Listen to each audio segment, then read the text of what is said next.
¿Qué tal? Saludos, muy buenas noches, bienvenidos a Vía V. Saludamos a todos nuestros espectadores como cada noche desde la redacción central de La Voz de Galicia. Es jueves 21 de octubre. Marta Fernández Currás, consellera de Facenda, muy buenas noches. Buenas noches, Fernando. Bueno, con la que está cayendo, si lo llega a saber cuando el presidente de la Xunta la llamó para hacerse cargo de la consellería, hubiera tomado otra decisión si llega a saber que las cosas se van a poner como se han puesto.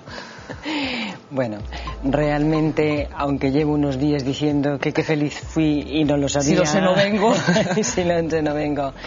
Pues no, realmente creo que es una oportunidad magnífica desde un punto de vista profesional. Poder contribuir a buscar soluciones en un momento complicado de la economía y tengo un equipo estupendo que me apoya, un gobierno muy solidario y unido y por lo tanto, pese a la adversidad, el balance es positivo. Muy bien. Le pido siempre a los invitados que pasan por aquí, por Vía V, una autodefinición. La consellera de Facenda no iba a ser menos. ¿Quién es Marta Fernández Currás? Pues Marta Fernández Currás es básicamente una funcionaria pública que es casi sorprendente que haya llegado a estas alturas de mi vida definiéndome así, porque nunca, cuando estuve estudiando la carrera, pensaba yo que acabaría en estas lides.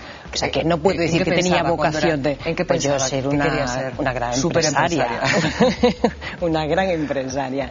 Pero bueno, la vida, las circunstancias y pues me llevaron por este camino y probablemente es el mejor ejemplo de que a veces las circunstancias deciden por uno y aciertan, porque creo que es un gran privilegio dedicarse al servicio público y formar parte de una función pública y hoy estar encargada en otra administración distinta precisamente de la función pública y conocer a gente que tiene un gran sentido del deber por allá, por encima del rendimiento o rentabilidad que no es especialmente destacado en el ámbito de lo público.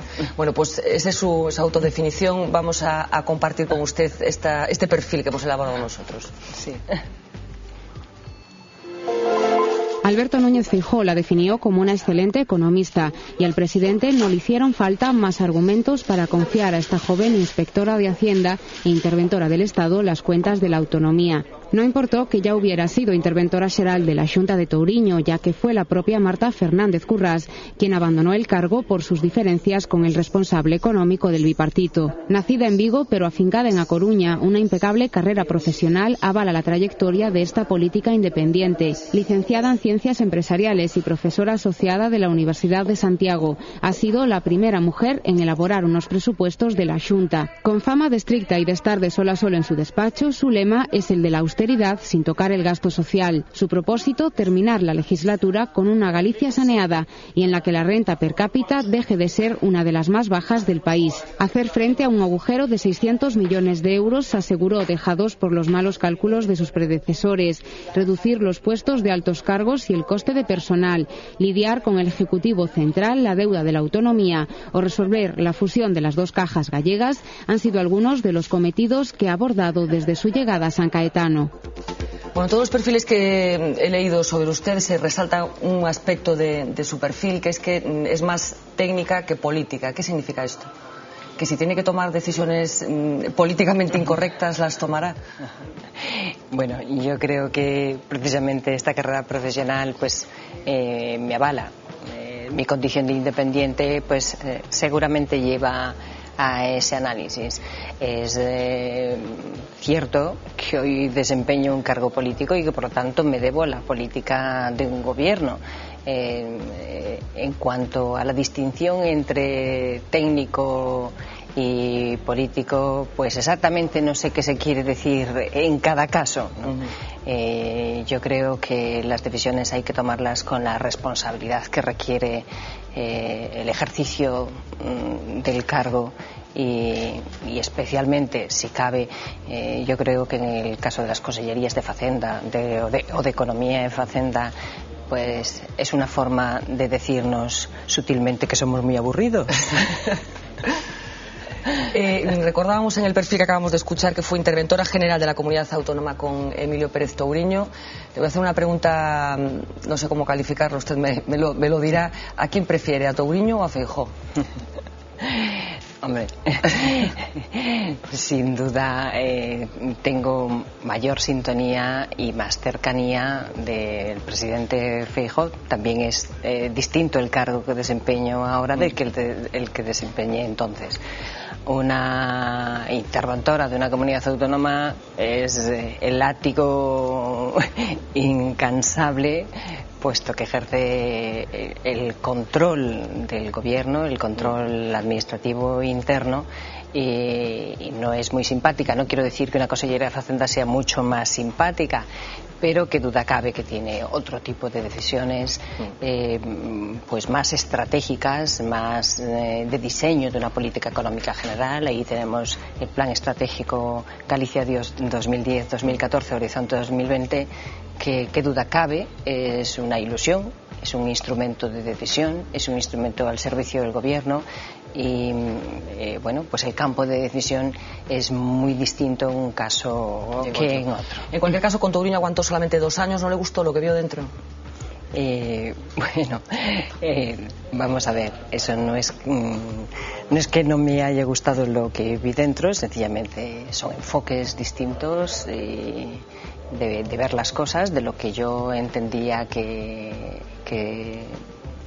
debía ser el papel de una interventora y bueno, pues es lógico que un gobierno tenga su propia concepción de cómo deben discurrir los asuntos y la coordinación general del gobierno, donde un director general y una dirección tan importante como es la intervención general, pues tiene que estar engarzada. Ahora bien, yo por encima de todo valoraba la independencia que se le exige y requiere y la normativa dispone a una intervención general y por lo tanto, bueno, pues sí, había discrepancias. Solemos asociar las bajadas de impuestos a la derecha y las subidas a la izquierda, ¿es así? ¿O es un reduccionismo absoluto? Bueno, yo creo que la vía de los hechos ha demostrado que no siempre es así, porque aún no hace nada bajar los impuestos era de izquierdas.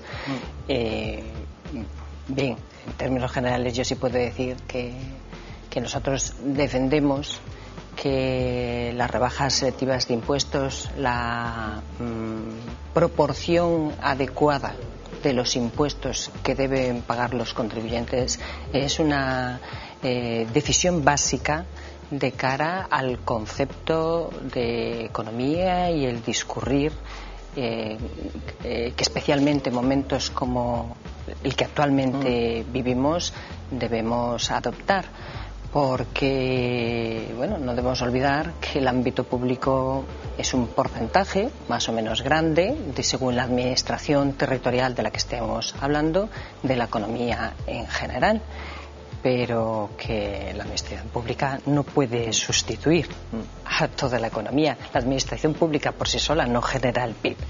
Por lo tanto, es muy importante fomentar la inversión, es muy importante lanzar mensajes de confianza al público en general, al inversor privado, al empresario. Esto es una labor de todos y España tiene un nivel de presión fiscal lo suficientemente elevado como para seguir profundizando en esa vía antes de explorar otras. Y cuando digo antes de explorar otras es que tenemos mucho que ahondar todavía en el funcionamiento de nuestro sistema tributario. Aún no hace unos días publicaba El País un artículo de Ignacio Zubiri donde más o menos decía ¿qué le pasa a nuestro IRPF? Bueno, pues esa es una pregunta que deberíamos hacérnosla bastantes veces, ¿no? ¿Las cuentas tienen ideología? Las cuentas tienen ideología. Sí, hay una forma de gestionar el dinero público de derechas y otra de izquierdas. Las cuentas, el presupuesto es un instrumento esencial de la política económica. Incluso en momentos como este de recortes brutales que, bueno,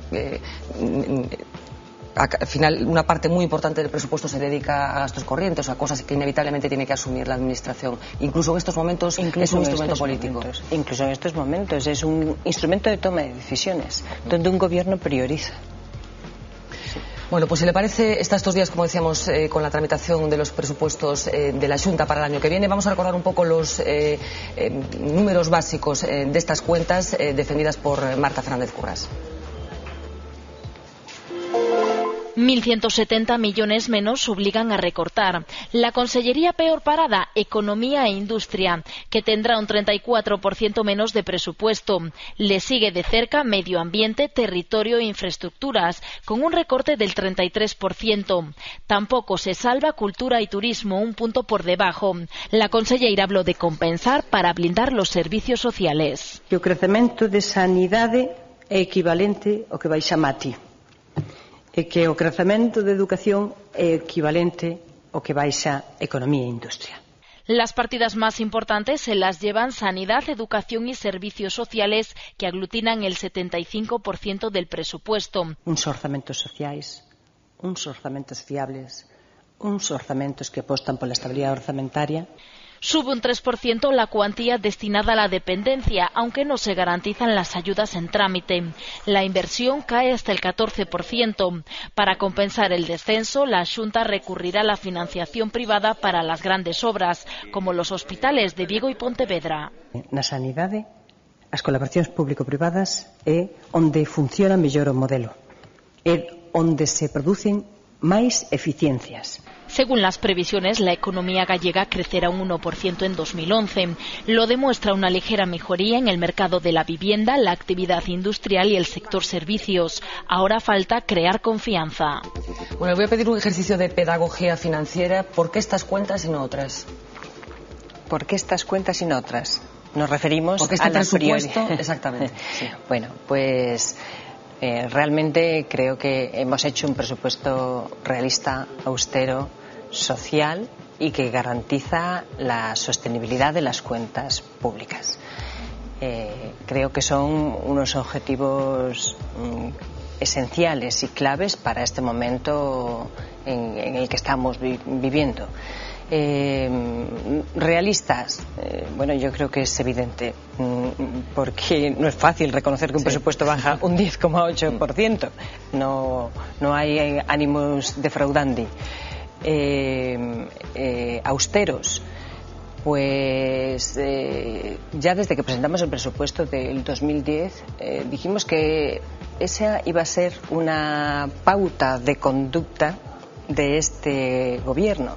Este gobierno siempre ha planteado adelgazar la grasa que nos sobraba, el gasto superfluo, el gasto ineficiente, no siempre muy fácil de corregir inmediatamente, pero lógicamente esta es una tendencia y por lo tanto tenemos que tener en cuenta que a la bajada del presupuesto del 2010, un 3,3, si le sumamos un 10,8 nos ponemos en un 14% menos de disposición de gasto. Es un presupuesto social, pues porque básicamente yo creo que aquí habría que distinguir entre lo que podríamos llamar competencias exclusivas y compartidas. Hay una serie de servicios que la comunidad autónoma tiene que prestar inexorablemente. Y esos son los servicios sociales. Y además descansan íntegramente en nuestras espaldas. No ocurre así en otros ámbitos donde, lógicamente, la Xunta puede jugar un papel muy importante de liderazgo, de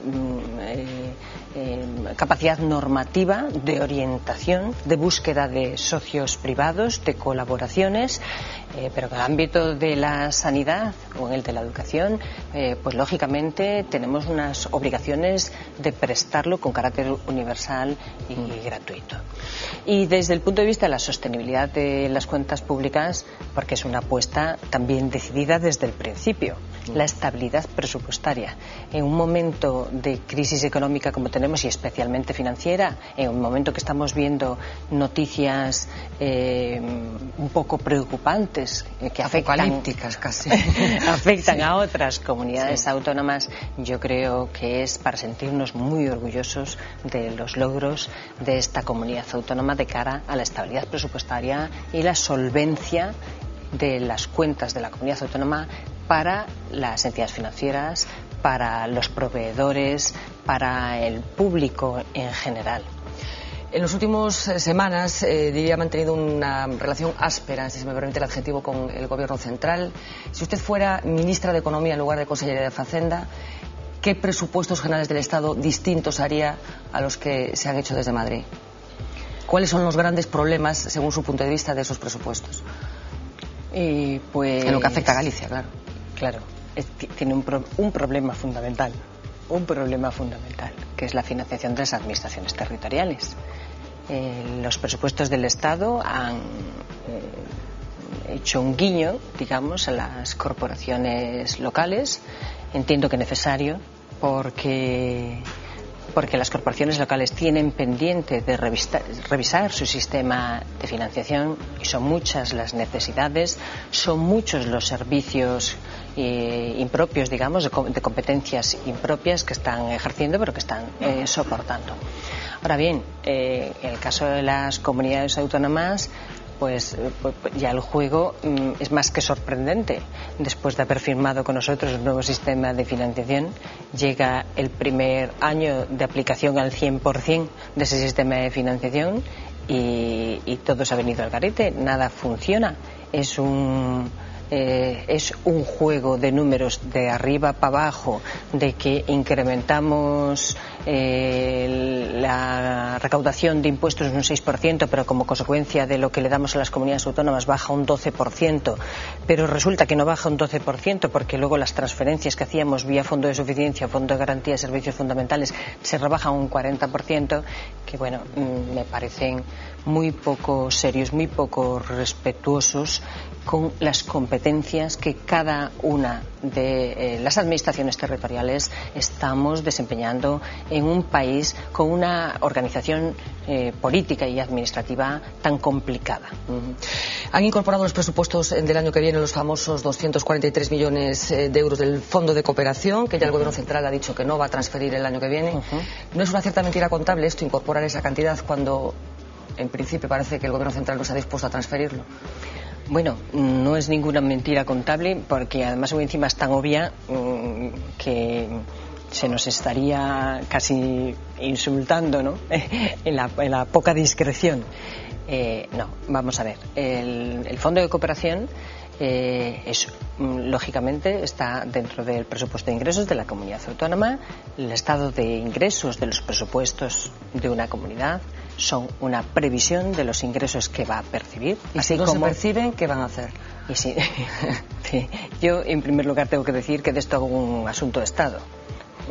Ya hemos dicho que vamos a poner todos los medios posibles a reclamar, destinados a reclamar esta cantidad.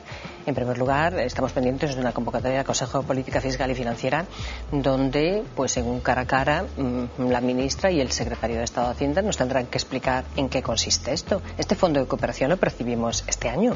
En el presupuesto del 2010 hemos recibido el fondo de cooperación. Hablo del fondo de cooperación porque en realidad son fondos de convergencia. Unas comunidades tienen cooperación, otras tienen competitividad. A nosotros nos corresponde cooperación. Y bueno, de repente una decisión unilateral en un acuerdo multilateral que deriva del Consejo de Política Fiscal y Financiera, el acuerdo 6 del 2009, que el Estado reinterprete lo que ha firmado con nosotros. Bueno, pues es que sencillamente no puede ser. Entonces, como el Estado tiene, en primer lugar, la tramitación de los presupuestos por delante, con las enmiendas correspondientes en el Congreso y en el Senado, y en segundo lugar tiene 365 días del año 2011 para cada uno de esos días reconsiderar esa postura. ¿Hasta dónde van a llegar ustedes en esa reclamación? Pues lógicamente a recurrir. Si ese dinero no llega, interpondremos el recurso pertinente ante la jurisdicción, llegando si cabe al Tribunal Constitucional. ¿La Ciudad de la Cultura es una patata caliente desde el punto de vista financiero? Hombre, la Ciudad de la Cultura es un proyecto pues muy ambicioso. Qué duda cabe, un proyecto ya de varios gobiernos, pero bueno, empezará a dar sus frutos. De hecho, este año ya se van a poner en servicio 2 edificios y lo importante es empezar a ver cómo ese gran proyecto se va sacando adelante y gestionando. Como proyecto ambicioso que es, lógicamente el ritmo de construcción tendrá que ir acompasándose a las posibilidades presupuestarias. Y también hemos reorientado el destino de algunos de esos edificios. Está previsto que se convierta en el centro tecnológico de la administración y por lo tanto se trasladen allí las unidades de proceso de datos, lo cual nos permitirá tener un ahorro de 3 millones de euros anuales aproximadamente por la vía del ahorro de alquileres que conseguiremos en todas esas unidades dispersas. Y bueno, pues sí, este año tiene un recorte, tanto en las transferencias corrientes como en los gastos destinados a inversión. Sí, pero sigue siendo 13 millones de euros, ¿no? Que tampoco es una cantidad pequeña, ¿no? En estos momentos, supongo. Bueno, el Consejo de Cultura le pedía 2 milloncitos de nada, que podrían estar entre esos 13, ¿no? Bueno, el Consejero de Cultura pedía mucho más. El Consejero de Cultura pedía mucho más, como lógicamente le corresponde a una consellería tan importante como la suya. Le duele en el alma prescindir de actuaciones tan importantes, tan selectas como ha llevado a cabo a lo largo de todo el Xacobeo 2010. Ha tenido muchos problemas con sus compañeros de gabinete, con sus compañeros de xunta, digamos, con el resto de los conselleiros supongo que ha ejercido el papel de mala, de fulanito, sí, tienes mucho menos dinero para el año que viene. ¿Cómo lo han encajado? Pues sí, eso no es agradable. Ha provocado muchas tensiones. Regalos no pude dar muchos, esa es la verdad. Pero no, yo creo que presentamos un presupuesto cohesionado y el gobierno en su conjunto ha sido solidario con la situación. Si no, hubiera sido imposible cerrarlo. O sea, un presupuesto con 1.200 millones de euros menos hubiera sido imposible cerrarlo. Por lo tanto, yo no tengo más que agradecimiento a mis compañeros de gobierno. Ciertamente, pues claro, hubo que hacer alguna función pedagógica, porque claro, no es muy fácil explicar. No, mira, es que la técnica negociadora. ¿Cuál fue? ¿A quién le costó más convencer de que era lo que tocaba? ¿Quién fue? No, cuanta más experiencia administrativa tienen, peor ha sido. Pero claro, era cuestión de decirles, mira, es que la experiencia previa, la negociación, el estilo de negociación de otros presupuestos aquí ya no vale. Claro. Aquí no vale. Estamos en otro. Desde el Partido Popular se ha sido muy crítico con los recortes, con la política de recortes decidida por el Gobierno central. En concreto, me estoy refiriendo ahora a la reducción de salario de los funcionarios. Sin embargo, esta medida les va a permitir ahorrar 156 millones de euros. ¿Siguen pensando que fue una mala decisión recortar el sueldo a los funcionarios? Bueno, vamos a ver. El recorte del sueldo de los funcionarios fue, como mínimo, una medida inoportuna y falta de consenso. Porque las comunidades autónomas, especialmente esta consellera, el ámbito del Consejo de Política Fiscal y Financiera, y además no tiene mérito especial porque soy de las pocas consejeras de Hacienda que tiene también función pública. pues ya digamos, planteamos al Gobierno central si era oportuno subir el sueldo de los funcionarios en el año 2010 con la vía que estábamos viendo. Esto no se genera de la noche a la mañana. Es decir, la obligación por parte del Estado de presentar un plan de reequilibrio a Bruselas lo tuvo desde el momento en que incurrió en déficit excesivo y cerró el 2009 con un 9,3 de déficit. Por lo tanto, ese plan de saneamiento tardaron mucho en presentarlo, pero era obligado. Yo recuerdo un Consejo de Política Fiscal y Financiera en marzo donde los consejeros nos ofrecimos a pasar la Semana Santa reunidos, resolviendo, y de repente todas nuestras demandas, aportaciones y sugerencias fueron desoídas y entre el 7 y el 9 de mayo se abrió la luz y de la mano de la imposición de Bruselas. Bueno, no era necesario llegar ahí. Y no era necesario llegar ahí de esa forma tan urgente, porque claro, una política de recorte decidida unilateralmente por el Estado supuso exportar la estructura de función pública que tiene el Estado a la de las comunidades autónomas, y no tiene nada que ver. Yo esa estructura la conozco muy bien porque pertenezco precisamente a esa administración, y hablamos de una administración donde hay complementos específicos y aquí no los hay, un recorte que busque la progresividad en el salario. Bueno, pues realmente, ¿dónde está escrito eso? ¿Cuándo se ha buscado una rebaja progresiva del salario si el salario es la justa retribución al trabajo? Pero al final esos prestado. 156 millones supongo que le han venido muy bien, ¿no? Sí, pero vamos a ver, hay un problema en el capítulo 1, todos lo sabemos. Ahora, no tendríamos que haber estado aquí si no hubiéramos ido creciendo a ritmo de 300 millones al año el capítulo 1. ¿Y el capítulo 1 cómo crece? Vía precio y vía cantidad. Es cuestión de combinar esas dos cosas. Este gobierno tiene un punto de inflexión específico y fácilmente contrastable desde el 2009, y solo hay que ver cómo la curva de contención de gasto de personal desciende. Pasamos en el presupuesto inicial del 2010 a un incremento únicamente de 81 millones de euros frente a los 270, 250, 300 que venían de los 3 años precedentes. Y el presupuesto inicial del 2010 todavía no tenía recortazo. Son formas distintas de entender la función pública. Bueno, han encomendado el incremento del 1% del PIB que calcula que se va a producir el año que viene en el tirón del turismo, en la extensión de los efectos del Xacobeo, pero lo cierto es que la Secretaría General para el Turismo pierde un 33% de su presupuesto. ¿No parece algo contradictorio? ¿Cómo van a conseguir ese incremento del PIB a través del turismo? Bueno, vamos a ver, el crecimiento del 1% lo fiamos a más cosas. La justificación que yo doy es uno de los componentes del crecimiento que se debe al gasto de los no residentes. Esperamos que no haya una caída, aun asumiendo que lógicamente se va a reducir, pero que la caída no sea drástica, porque este año 2010 ha sido un año muy importante para sembrar.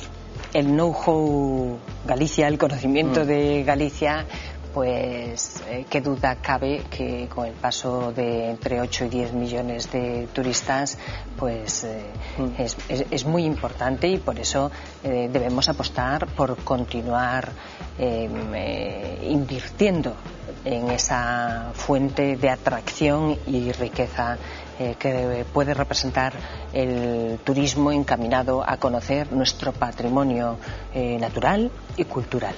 Ahora bien, como digo, este es un componente porque el crecimiento, nuestro diferencial, deriva de una serie de índices, como puede ser el comportamiento del índice de producción industrial o el sector servicios, que tienen comportamientos mejores que la media nacional nacional. El conjunto de todas estas variables, unido al tirón de nuestros principales socios comerciales, que son desde España hasta nuestros vecinos. Uno de ellos es Portugal, a que se ha referido. No está precisamente en una situación muy bollante Portugal. No, pero me he referido, no he dicho Portugal. No ahora en este momento, pero yo se lo he escuchado. He dicho, Portugal era uno de esos socios. He dicho Francia e Italia. Claro. Francia e Italia. Portugal ya desapareció. Portugal era el año pasado. Francia e Italia. Sí. Y tradicionalmente nuestras relaciones con Alemania también son muy buenas. Ocurre que este año pues Alemania tirará un poquito menos, porque Alemania prevé un decrecimiento en relación al 2010 y también fía su potencial de crecimiento a las exportaciones y menos a la demanda interna, y esa demanda interna es para nosotros exportación. Claro. Bueno, además de los presupuestos, ha presentado una serie de medidas económicas, lo que se ha llamado medidas económicas, que incluyen una serie de decisiones que vamos a recordar para comentar después con la conselleira. Además de unos presupuestos realistas y austeros, el Gobierno de Feijóo anunció una serie de medidas económicas complementarias. Uno de los puntos clave será la creación de la Axencia Tributaria de Galicia. Su objetivo será luchar contra el fraude fiscal. Alberto Núñez Feijóo recalcó que complementará a la del Estado y que tendrá un coste cero. Insistió en que nadie pagará más impuestos, sino que todo el mundo pagará lo que tiene que pagar. Anunció 5 rebajas selectivas de impuestos, entre ellos el de los nuevos emprendedores. También se suprime el impuesto de sucesiones en aquellos terrenos incluidos en agrupaciones forestales. Y una novedad, habrá una reducción de 300 euros en el IRPF para familias con menores en régimen de acogida. Además, se reformará la Ley de Función Pública. En 2011, la Xunta cubrirá las vacantes con otros funcionarios y no con nuevas contrataciones como hasta ahora. Se suprimirán también 36 organismos de la administración paralela, medidas que ayudarán a reducir en más de un 4% los gastos de personal. Todo con un objetivo, reducir costes y estimular la economía gallega. Bueno, ¿necesita Galicia una agencia tributaria propia? ¿Por qué esta decisión? Pues yo creo que sí. Es una decisión que yo estimo que es correcta. Ya era una demanda del propio bipartito. La oposición unánimemente reclamó la creación de la agencia tributaria. Yo, de hecho, en el debate previo a la elaboración de los presupuestos, en el que invité a los grupos parlamentarios a aportar sugerencias, pues después de recordarme que la responsabilidad de gobierno estaba en nosotros, cosa que efectivamente agradecí, pues se nos invitó a ver las propuestas que ya se habían tramitado en el Parlamento, y en el Parlamento precisamente una de las cuestiones sometidas a debate que está sobre la mesa es la creación de la agencia tributaria. La agencia tributaria es una forma de organización que entiendo y conozco de primera mano ha dado muy buen rendimiento y muy buen resultado en el ámbito de la administración estatal, y hay otras comunidades autónomas que han ido por esta vía. Yo creo que realmente cuando hablamos de la administración tributaria no solamente tenemos que pensar en la Dirección General de Tributos, porque esto se simplifica mucho y enseguida se dice se suprime la Dirección General de Tributos y se cambia el nombre de la agencia tributaria. No es exactamente así. La Dirección General de Tributos tiene 5 departamentos territoriales, de ella dependen 5 oficinas recaudadoras, 5 zonas de recaudación y nada más y nada menos que 42 oficinas de distrito hipotecario. Yo creo que es conveniente este número global de oficinas reducirlo. Tenemos que tener en cuenta que estamos en la época de las telecomunicaciones, que incluso las infraestructuras en Galicia han mejorado notablemente, y no parece razonable tener la misma estructura administrativa de hace 25 años. La agencia tributaria tiene una máxima por definición, y es mejorar la eficacia y el rendimiento y la gestión del sistema tributario. Y esto se hace por varias vías. Tradicionalmente se le asocia a la lucha contra el fraude, el control del fraude, pero es que el fraude tiene muchas formas de atajarse. Fundamentalmente favoreciendo el cumplimiento voluntario de las obligaciones fiscales, es decir, introduciendo una cartera de servicios, mejorando la prestación de servicios al contribuyente, reduciendo la presión fiscal indirecta y, por supuesto, adoptando las medidas adecuadas de cara a ese control preventivo del fraude. Bueno, confían mucho en lo que denominan financiación extrapresupuestaria, que en la práctica es incorporar capital privado. Es una fórmula que van a utilizar en la construcción de 19 centros de salud. Las empresas que los construyan podrán explotar comercialmente los bajos de estos centros de salud. ¿No cambia esto el concepto de centro de salud, la posibilidad de que en estos edificios que la gente asocia con la prestación de servicios sanitarios haya tiendas? Bajos comerciales. Haya tiendas. Bueno, vamos a ver. Lo que tenemos que tener muy claro es que la esencia de los centros de salud es la prestación de servicio sanitario. Las demás dependencias que se puedan diseñar, yo no sé si tienda es la palabra fue un poco vulgar por mi parte a lo mejor, pero en la práctica todos. A lo que nos referimos es a una serie de servicios complementarios que pero en la práctica estamos hablando de eso, ¿no? Pero no únicamente comerciales, ¿no? No, pero no únicamente, porque establecimientos comerciales será no lo sé, una cafetería, será un kiosco, pero estamos hablando pues de una serie de servicios que hoy por hoy ya están externalizados y que pueden referirse a servicios accesorios y complementarios como la lavandería.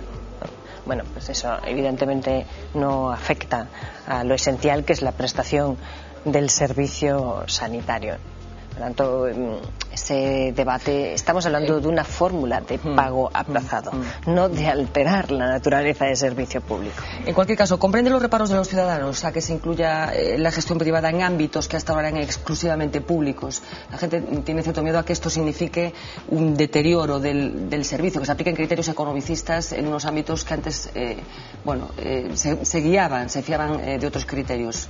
¿Comprende los reparos de los ciudadanos a estas fórmulas? Bueno, yo solamente puedo decir que doy un mensaje claro y rotundo de tranquilidad de que no va a haber el más mínimo problema ni cambio en la forma de prestación de esos servicios públicos. Yo creo que ese temor de los ciudadanos es un temor inducido, diría yo. ¿Inducido por qué? Bueno, hay determinadas campañas interesadas al respecto, pero las fórmulas de colaboración público-privadas han sido ensayadas en toda Europa. Son muchos los documentos al respecto, son muchos los estudios de la evaluación de la eficiencia, y tenemos que ser conscientes de que el que tengamos que prestar un servicio obligatorio no está reñido en que lo hagamos de la mejor forma posible, también desde un punto de vista económico. Hablamos de eficiencia en la prestación de esos servicios, y el que podamos optimizar recursos en determinadas áreas nos permitirá prestar más servicios en otro ámbito. Bueno, ha sido usted la cara más visible por parte de la Administración Autonómica en el proceso de fusión de las cajas. ¿Se está haciendo un esfuerzo ímprobo por salvaguardar la independencia financiera de Galicia para que a lo mejor dentro de un año las cajas entren en ese comentado proceso de bancarización? Bueno, vamos a ver. Yo creo que el comentado proceso de bancarización es un poco exagerado, ¿no? La ley orgánica, la ley de órganos rectores de las cajas de ahorros prevé fórmulas alternativas de evolución.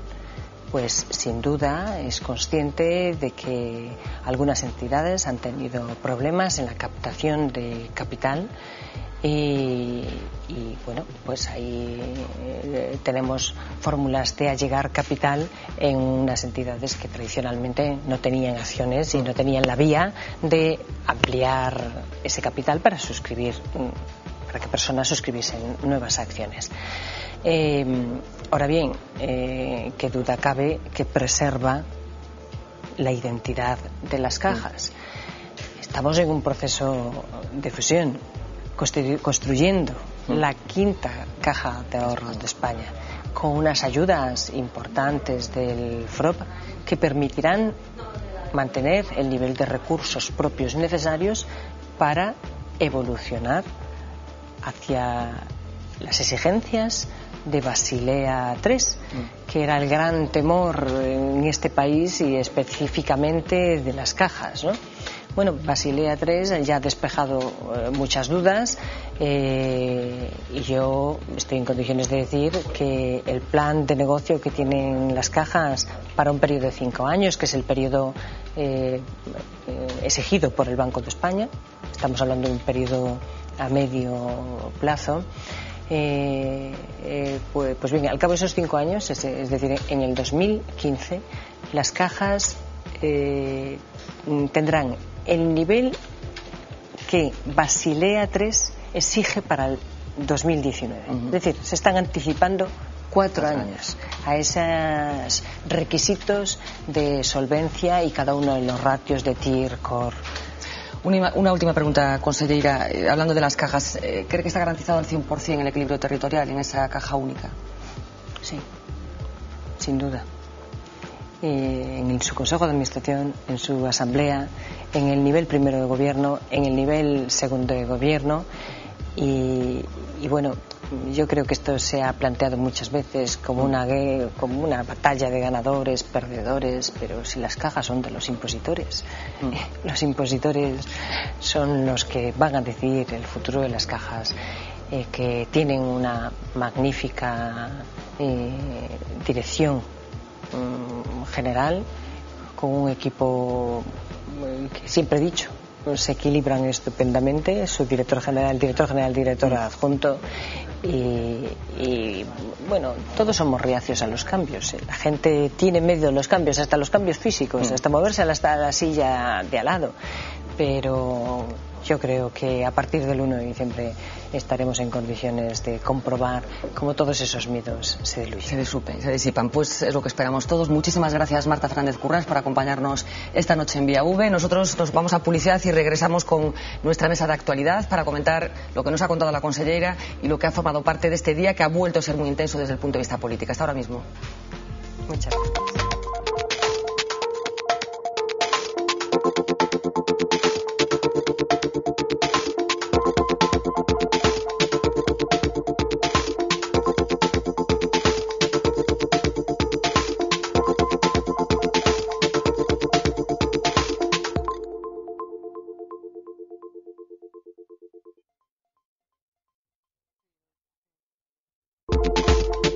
...28 minutos sobre las 10 de la noche... continúan en directo en Vía V. Despedimos hace unos minutos a la consellera de Facenda, Marta Fernández Currás, y recibimos ahora a Xosé Luis Barreiro. Muy buenas noches. Hola, buenas noches. Domingo San Pedro, muy buenas noches. Buenas noches. Y Ramón Varela, muy buenas noches. Bueno, muy buenas noches. Creo que estuvisteis viendo la entrevista de la consellera en la sala anexa aquí al plató. Xosé Luis Barreiro, primera valoración. Bueno, pues vamos a ver. Eu casi separaría dous aspectos, non? Un aspectos técnicos generales de como explica algúns partidas do presuposto, etcétera, co cual, bueno, básicamente creo que se pode estar de acordo, ainda que ao mellor había algún elemento que cumpriría matizar. Pero eu poñeríalle a esta cuestión a esta intervención dúas grandes eivas de carácter general, por unha parte tamén político e por outra económico. A primeira é que hai dúas varas de medir, ou, por decirlo de alguma maneira, dúas concepcións distintas do momento cando se fala dos presupostos do Estado e cando se fala dos presupostos da Comunidade Autónoma. Eu creo que iso é unha incoherencia radical que mata o discurso. Non se pode estar dicindo constantemente que os presupostos de Madrid son antisociales, antiempleo, anti-tal, e despois facer exactamente o mismo, eso sí, dentro do seu modelo competencial e dentro dos seus ingresos, e decir que esa parte, en cambio, é social, é sostible, etc. E eu creo que eso, ademais, confunde moitísimo ao funcionario, que non se cree ninguna cousa nin outra. Eu creo que é un momento de tanta gravedad e tan necesaria responsabilidade e de medidas tan difíciles de tomar que hai que facer unha especie de sinerxia entre os dous discursos. E hai que decir, toca recortar, pois recortamos. E logo que discutamos un pouquiño se esta pequena partida de aquí se pode poñer a tal no recorte, iso é unha cuestión que incluso dentro dos partidos hai debater sobre eso, pero eu creo que hai unha incoherencia radical de discurso que eu creo que había que cortar. E hai outra parte onde eu creo que está equivocado, aunque esa seguramente ya habría que imputar máis na parte que ten de dirección o presidente da Xunta que a propia conselleira, aínda que logo intervén directamente na formación dos presupostos. E estar lallándose dunha situación como se o goberno de Madrid tuvera que facer recortes sobre os presupostos do Estado en todo menos naquilo que afecta as transferencias ás comunidades autónomas, porque claro, están pedindo un imposible, é dicir, o goberno autónomo, o goberno de Madrid, ao facer determinados recortes presupuestarios, eso afecta obviamente aos pactos autonómicos, non na súa definición, pero si nas cuantías que che tocan, e por tanto, porque cando se fai o pacto o que se está é repartindo un ingreso xeneral, estáse facendo en función de criterios obxectivos establecidos, pero cando ese criterio xeneral obriga a importantísimos recortes, é evidente que eso che ten que repercutir nas previsións que tiñas feitas hai un ano ou dous cando firmaches o acordo, tenche que repercutir nas transferencias actuales, e iso tamén conviña aclarar. Bueno, despois as outras cousas pois me parece que son discutibles en términos puntuales, pero creo que estes son aspectos xerales que me gusta destacar. Domingos. Sí, bueno, eu coincido con algúns dos aspectos que expuso aquí Xosé Luis, pero eu creo que sobre todo fixo un papelón. E fixo un papelón basicamente porque, claro, ela chegou aquí con ese rostro amable, intentar vender e facer bo o que hai só 3-4 anos pois era malísimo, non? O contexto é moi difícil porque estamos falando dunha caída superior aos 1.000 millóns de euros, un recorte do superior tamén lixeiramente ao 10%, e iso obriga a conter baixo mínimo o investimento público, obriga tamén a facer un recorte nos soldos de toda a administración pública, que por certo, un recorte que ven, é certo que ven imposto dende Madrid, pero bueno, aquí tamén todos nos apuntamos un pouquiño ao oportunismo, non? Porque ela dixo que era unha medida inoportuna. Sí, bueno, pero al final, lo que decía yo, se benefician desta medida, porque son 156 millones a mayores que acaban ingresando. Unha medida inoportuna, pero que a nos tamén nos ven ben, porque así nos permite liberar, pois, 156 millóns de euros máis, pois, para destinalo, basicamente, a outro tipo de políticas, non, pero quédome con eso, con que realmente é un papelón o que ten que facer para intentar facer vos uns orzamentos que francamente son moi malos, pero son moi malos non é por demérito deste goberno, sino polo contexto no que estamos, ¿no? Ramón Varela, la consellera defendía que sí, que incluso en un contexto como el que apuntaba Domingos, tan complicado desde el punto de vista económico y con una reducción tan acusada, la mayor desde la historia de la autonomía, que es posible hacer política. Desde un punto de vista, ¿es posible hacer política con estas cifras? Escasamente es posible hacer política. Yo creo que convendría, desde mi punto de vista, dejar algunos aspectos muy claros. Por ejemplo, hablando del presupuesto, tanto desde el punto de vista de la consellera, y es quien lo propone, como desde el punto de vista de la oposición. Yo diría, es mi opinión, que el presupuesto es el presupuesto posible. No hay apenas margen para poder jugar con él. ¿Por qué es esto así? Porque el presupuesto, es decir, lo que podemos gastar, lo que se puede gastar a la Xunta de Galicia, se ha visto reducido un 10%. No porque ella lo pretenda, sino porque no le queda más remedio. Porque en los gastos denominemos ordinarios se ha reducido algo, pero sobre todo porque ahora nos imponen una reducción en el endeudamiento. No podemos endeudarnos más que un 1,3% del PIB. Entonces, cuando se habla de austeridad, claro, austeridad, pero es una austeridad impuesta. Cuando se habla de que es realista, obviamente es realista. ¿Qué es lo que ha hecho la conselleira? Con esta reducción que comentaba Domingos, queda muy disminuido el presupuesto, un 10% aproximadamente. Entonces, trata de blindar los gastos sociales. Me parece un criterio razonable, que todos lo asumiríamos. Y después queda muy poco para todo lo demás. Y todo lo demás son unas consellerías que ya tienen de por sí unos gastos fijos importantes, y lo último que queda son las inversiones. Y es aquí en las inversiones donde se puede hacer algo de política estimulante, de política expansiva. Pero realmente, con lo poco que queda, estamos ante una política procíclica, es decir, una política contractiva, que es todo lo contrario de lo que se debería hacer para estimular la actividad económica. Pero cuidado, no quiero decir que esté criticando que se haga así, es que no queda más remedio que hacerlo. Entonces, efectivamente, se puede hacer política, pero en este momento, política económica, pero en este momento se está haciendo una política económica que es contractiva. Para decirlo simplemente, y acabo ya, si aumenta la actividad económica en Galicia, llamémosle PIB o como se quiera, si aumenta el empleo en Galicia, es a pesar de los presupuestos de la Xunta de Galicia. Pero perdona, lo mismo podría decir a nivel del Estado. Ella habla el gobierno de un crecimiento del PIB del 1% el año próximo. ¿Nos lo creemos, José Luis? Hombre, vamos a ver, volvemos un poco a mi idea anterior. Cuando lo dice el gobierno de Madrid, es cierto que el gobierno de Madrid dice un poco más, dicen que es irrealista. Y en cambio, cuando lo dicen ellos, dicen que es realista. Me temo que ellos están bajo la incógnita también de esta cifra, y que por tanto la cautela que establece la ministra de Hacienda, eu creo que tería que facer tamén ela. Que pasaría se non se medra o 1%? Pois habrá que facer novas medidas restrictivas. Esa cautela é absolutamente imprescindible.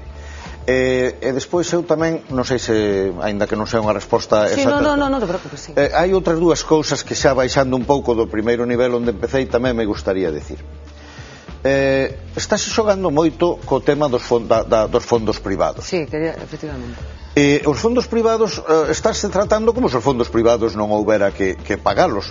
O fondo privado é débeda de outra maneira, pero é débeda, ou dito de outra maneira moito máis impactante na perspectiva político-democrática, é transferir pagos ás xeneracións posteriores e, por tanto, comprometer extraordinariamente o futuro de políticas que ao mellor non necesitan unha parte importante das obras que estamos facendo.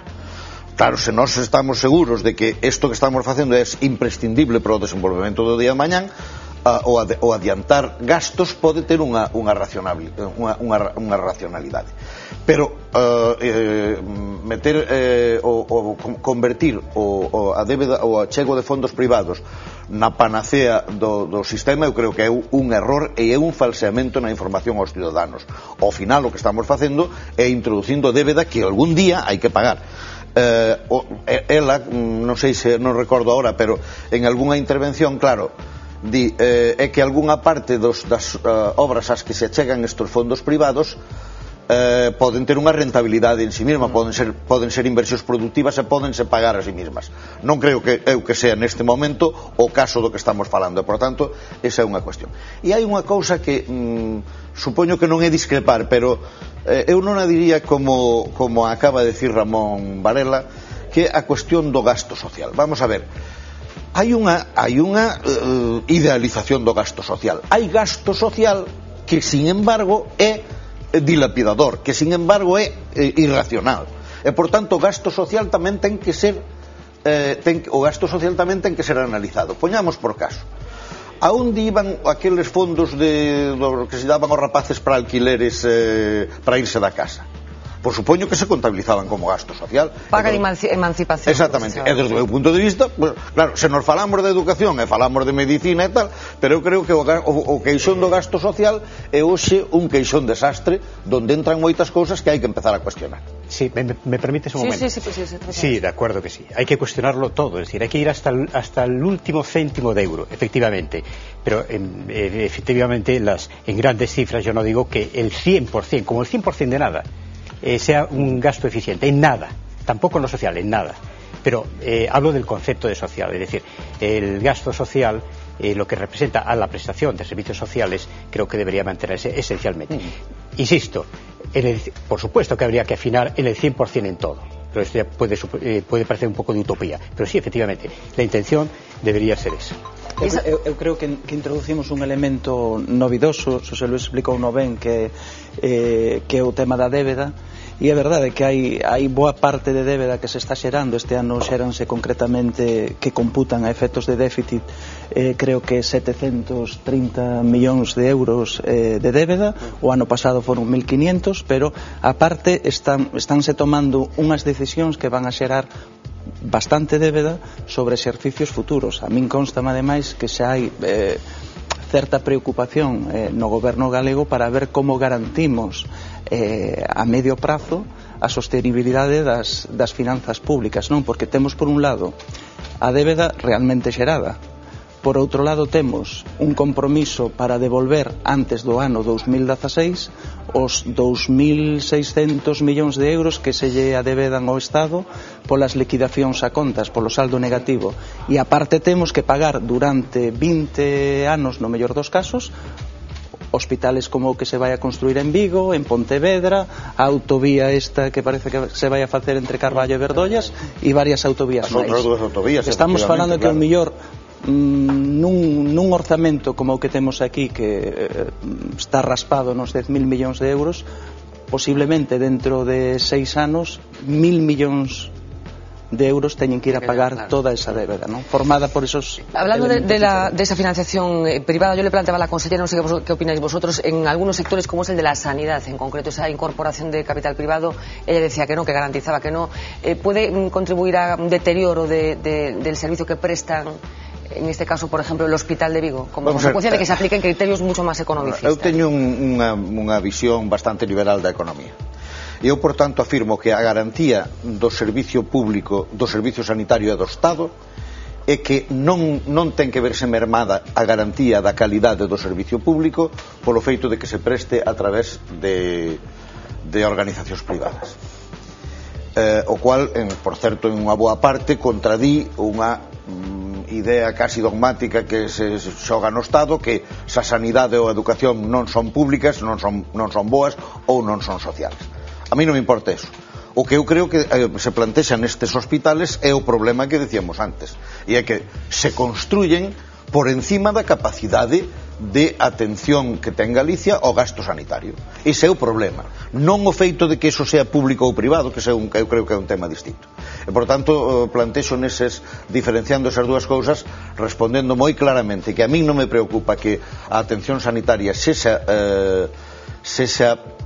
prestada a través de empresa privada, pero sí me preocupa moito que neste momento estemos entrando en gastos dese calibre, chamándolle fondos privados, como se iso quixese decir, lo van a pagar los bolsillos de los particulares. Non, eu que non é certo.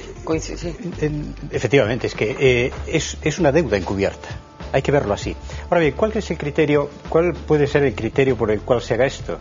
Que quedaba tan poco para inversión, se reducían las inversiones en un 30 y mucho %, que para evitar esa caída en la inversión se ha recurrido a este truco, que es una deuda que no contabiliza, que es efectivamente una deuda que va a tener que ser pagada, igual que cualquier deuda, por generaciones futuras.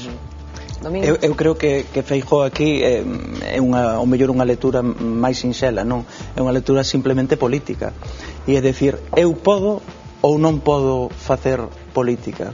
O sea, el chega ao goberno cunha concepción de gustaríame inaugurar un día unha autopista, gustaríame facer un gran hospital, e entón ten un problemiña, que é que non hai cuartos, non, para facer esas grandes obras. Entón, en fin, son unhas fórmulas ás que se recurren a isto do pago aplazado, pois porque todo presidente dun goberno autonómico que se precie querrá chegar a unhas eleccións autonómicas e ter algo que mostrar, porque realmente o que son xa para estas municipais o goberno da Xunta pouco vai a ter que mostrar. Falando precisamente de municipais, la Xunta se queja del trato dispensado por el gobierno central y supongo que las administraciones locales se van a quejar del trato dispensado por la Xunta. Como consecuencia de estos presupuestos y de estos recortes tan ajustados, o sea, tan voluminosos que han tenido lugar, las ciudades pues han visto mermada su capacidad de hacer obra nueva. Vamos a hacer un pequeño repaso por las inversiones que están previstas en las principales ciudades de Galicia. La ciudad de A Coruña es la estrella de este presupuesto. Ha visto prácticamente duplicada la cantidad de dinero que le corresponde. Buena parte de ese incremento se debe a los 31 millones de euros destinados a la puesta en marcha del polígono industrial de Morás. A Vigo le tocan 80 millones de euros. Apostará fundamentalmente por la conversión del corredor de O Morrazo y por la vía de alta capacidad de la comarca de O Baixo Miño. Pontevedra sigue la misma tendencia del año pasado. Su único incremento se debe a la partida de 4 millones destinados a expropiar los terrenos del nuevo hospital. La inversión más cuantiosa es la del nudo de Curro, que enlazará la P9 con la autovía do Salnés. Con un presupuesto de 51 millones en Ourense, la nueva sede judicial es la que absorbe la mayor partida de presupuesto. Y nos vamos a Lugo, donde la principal novedad es la contratación del esperado auditorio de la ciudad. En la capital de la autonomía es el polígono industrial de Asionlla el que se lleva la mayor parte de la tarta. La inversión es de 26 millones.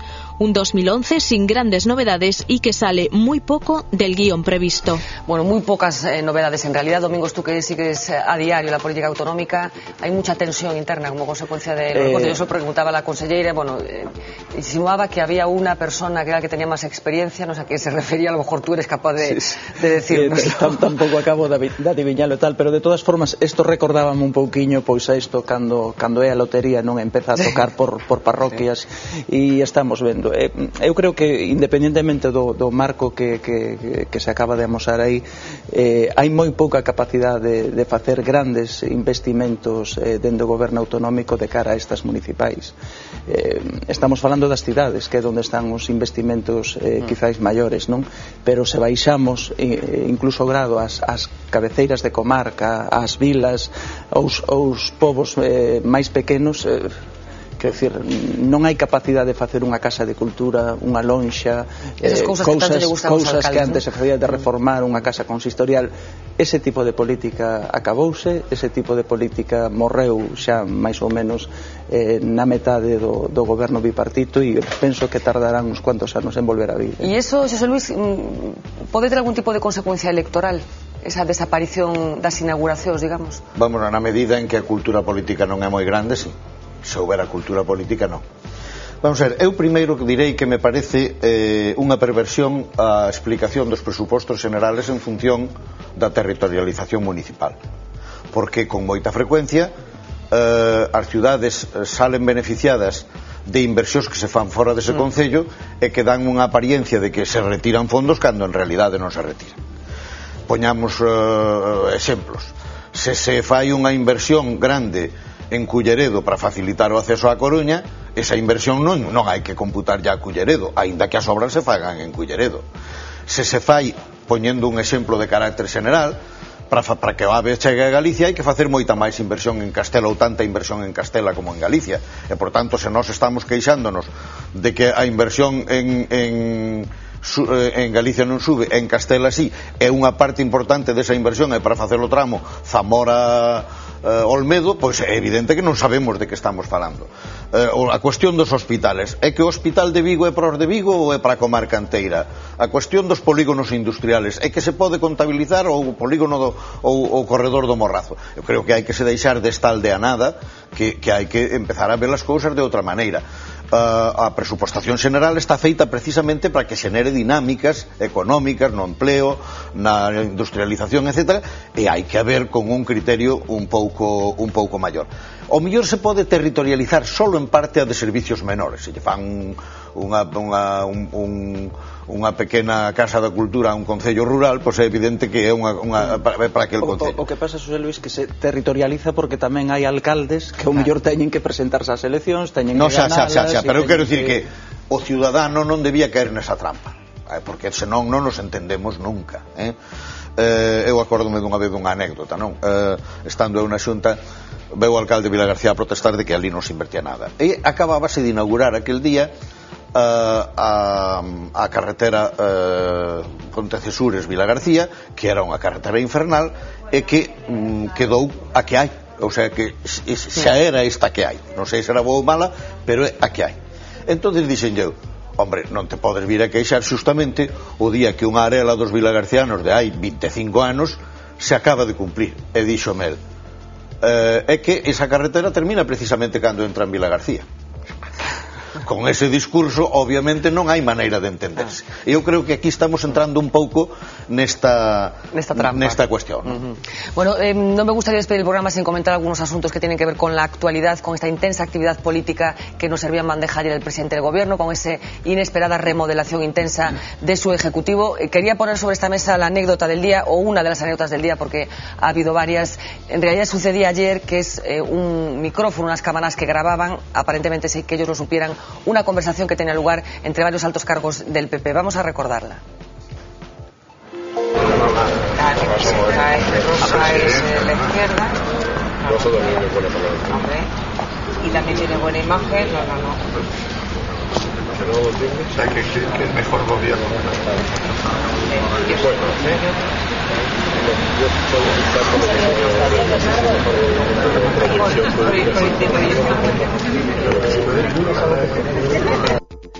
Bueno, este es mejor gobierno que el anterior, se escuchaba que decía María Dolores de Cospedal. ¿Es traicionado el subconsciente o realmente es lo que piensa el Partido Popular? Bueno, claro, eu alégrome moito de que o partido de enfrente se enterara.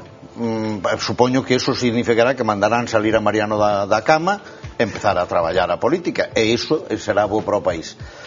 Todos sabemos que un partido se dá conta desto, pero a idea de que os políticos nunca poden decir nada real e teñen sempre que suxetarse a un esquema de discurso predefinido, eu creo que é moi falsa. Eu lamento que eso se lle tuvera que pillar con un micrófono e que ela non o dixera directamente. Podía decir o que alguén dixo.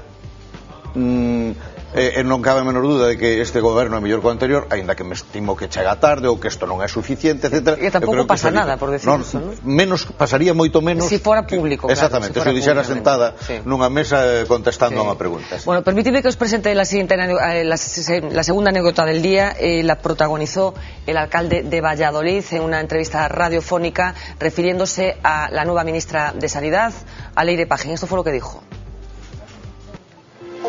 Es una chica preparadísima, hábil, discreta, que va a repartir condones a diestro y siniestro por donde quiera que vaya. Cada vez que la veo la cara y esos morritos pienso lo mismo, pero no lo voy a contar aquí. Exigimos a Rajoy que tome cartas en el asunto y, aunque solo sea por una vez, que actúe. Si no actúa, será cómplice de unas declaraciones machistas, intolerables y repugnantes. Porque cuando se hacen estas declaraciones sobre una mujer por el hecho de serlo, se está atacando a todas las mujeres. Bueno, reacción inmediata del ministro de Fomento, José Blanco, que ejerce de portavoz, por cierto, bueno, en este caso. A min gustaríame ver que, como María Dolores de Cospedal, que a secretaria xeral do Partido Popular, que sabemos que fala na intimidade pois cousas incluso compartidas ampliamente, non? Pois gustaríame tamén que pudera dicir nesa intimidade e que a gravaran convenientemente pois unha pequena reprimenda ou reprobación destas palabras, non? Porque penso que son intolerables nos tempos que se están vivindo. Ramón, ¿a ti qué te inspira? Bueno, esto se define por sí mismo, yo creo que no merece mayor comentario, ¿no?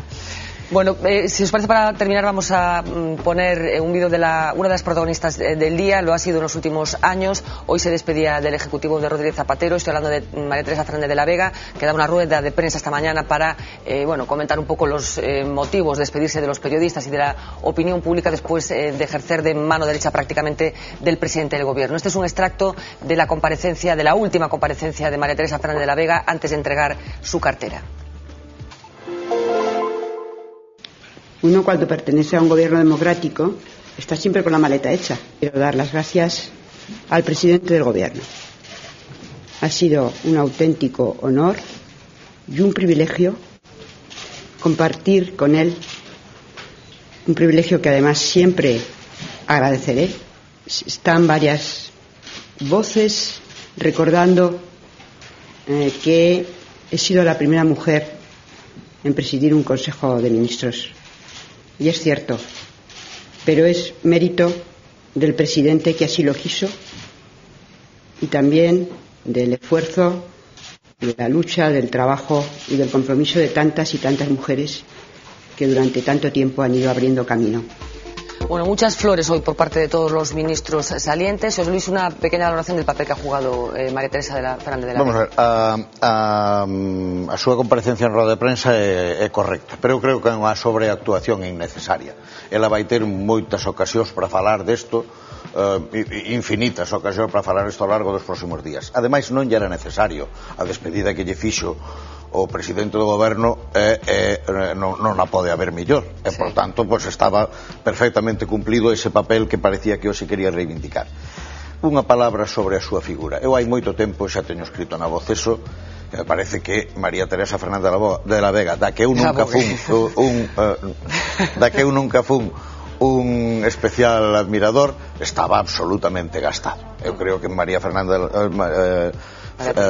Fernández de la Vega tiña un discurso que non tiña máis que 2 ou 3 afirmacións que non argumentos que aplicaba a todo. Estamos trabajando, le vamos a aplicar el Estado de Derecho y la oposición no pone propuestas. Eu que recorde nunca dixo nada que non fora eso, e a mí me parece un papel político ocupando ese puesto tan absolutamente desgastador para un goberno que eu non me explico como aguantou 6 anos. Bueno, es hora de irnos a la primera página de la Voz de Galicia de mañana, la primera edición en concreto, una primera página que se encabeza con el siguiente titular: 50.000 pensionistas gallegos recibirán en noviembre una paga de la Xunta de 206 euros. El complemento autonómico de las prestaciones no contributivas aumenta este año un 3%. La foto de primera, inevitablemente para ese intercambio de carteras, en concreto se ha escogido la foto en la que aparece Rubalcaba con Ramón Jáuregui y María Teresa Fernández de la Vega, con el siguiente titular: Rubalcaba se estrena con un mensaje continuista en el que anuncia austeridad y más reformas. Me gustaría destacar un tercer titular que también aparece en esta primera página y os voy a pedir un pequeñísimo comentario al respecto, que es que Ryanair retirará los vuelos al extranjero desde La Bacolla como presión para recibir ayuda. 3 titulares, decía, de esa primera página de la Voz de Galicia de mañana. Domingos. Bueno, eso reflexa un modus operandi que ten unha compañía como Ryanair e moitas outras low cost, non? Que, quero dicir, poden ofertar voos realmente máis baixos, pois porque a inxerción de fondos públicos compensalle esa diferencia, non? É un reflexo máis pois da situación que estamos a vivir, non?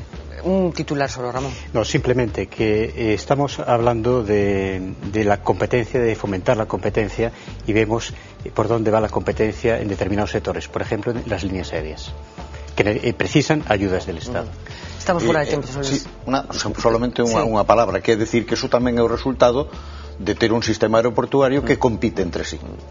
Muy bien, pues con esta reflexión nos quedamos, se nos acabó el tiempo por hoy. Regresamos el lunes próximo, como siempre, a partir de las 10 menos 20 de la noche. Les dejo como cada día con lo que ha sido noticia en este jueves 21 de octubre. Regresamos, como decía, el lunes. Mientras tanto, ya saben, sean felices.